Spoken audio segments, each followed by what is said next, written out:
Bismillahirrahmanirrahim. Assalamualaikum warahmatullahi wabarakatuh.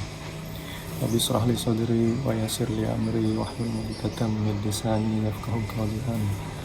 Qala Allah Ta'ala fi kitabil karim, a'udzu billahi minasyaitonir rajim. Bismillahirrahmanirrahim. Wa qala rabbukum ud'uni astajib lakum. Wa qala Rasulullah sallallahu alaihi wasallam, ad-du'a huwal ibadah. Shadaqallahul azim, shadaqa Rasulullah sallallahu alaihi wasallam.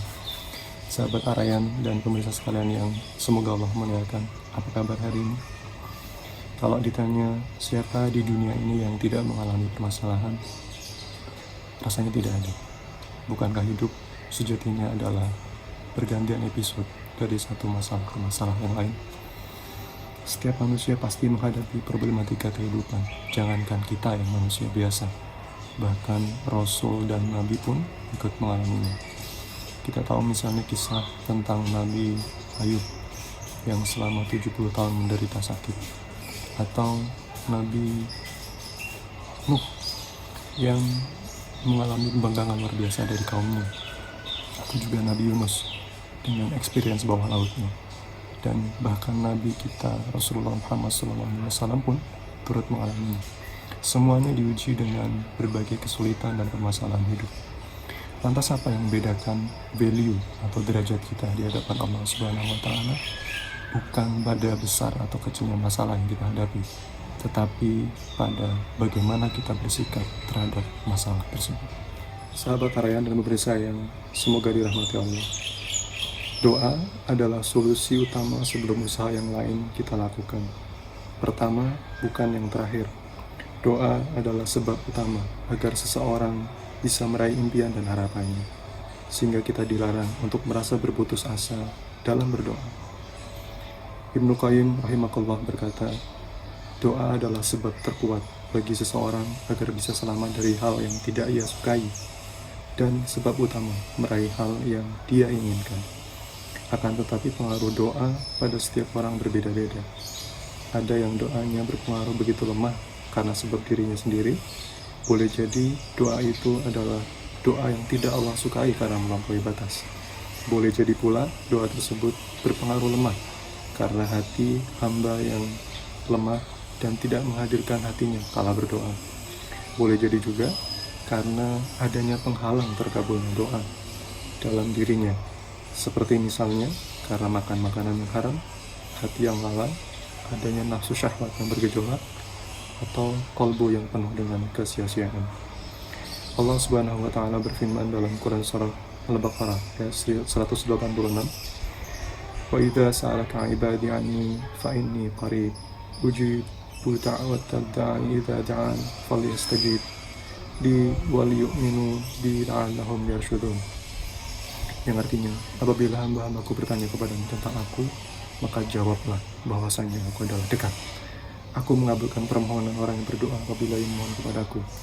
Maka hendaklah mereka itu memenuhi segala perintahku dan menjauhi, dan hendaklah mereka beriman kepadaku dan mereka selalu berada dalam kebenaran. Doa yang tulus bisa menyelesaikan permasalahan yang dihadapi dalam masa atau kurun yang panjang sekalipun. Kuncinya adalah penuh dengan pengharapan, tidak tergesa-gesa, dan husnuzon atau berbaik sangka kepada Allah. Bukankah Allah berfirman, innama amruhu idza arada syai'an ayyaqulu lahu kun fayakun? Sesungguhnya keadaannya apabila dia menghendaki sesuatu hanyalah berkata jadilah, maka terjadilah itu. Quran surah Yasin ayat 82. Dari sini kita bisa maknai bahwa sesulit dan sekomplikated apapun masalah yang kita hadapi, tidak ada yang tidak mungkin bagi Allah untuk menghadirkan solusinya.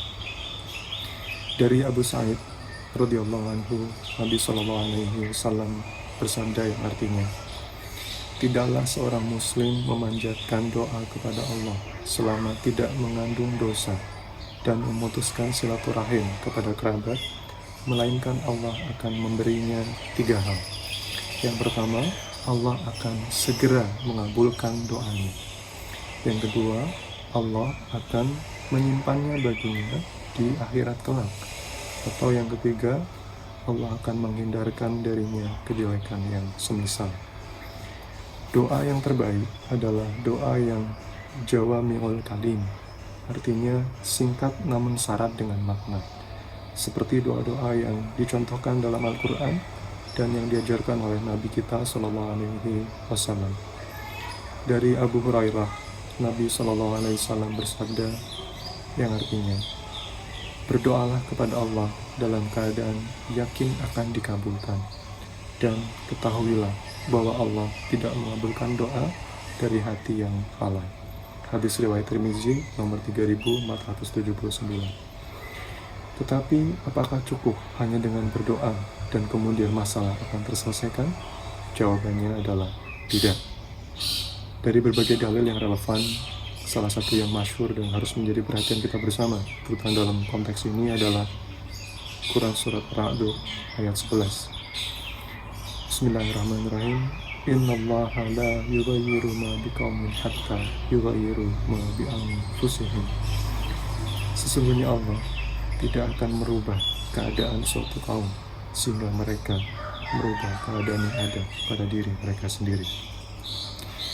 Maka setelah kita memanjatkan doa secara tulus dan ikhlas dengan tata cara yang benar yang dicontohkan oleh Allah dan Rasul, dan meyakini bahwa pasti Allah kabulkan, serta mengikhtiarkannya secara maksimal, sikap selanjutnya bagi seorang muslim adalah thiqah billah, yaitu percaya atau menyandarkan diri sepenuhnya kepada Allah Subhanahu wa Ta'ala.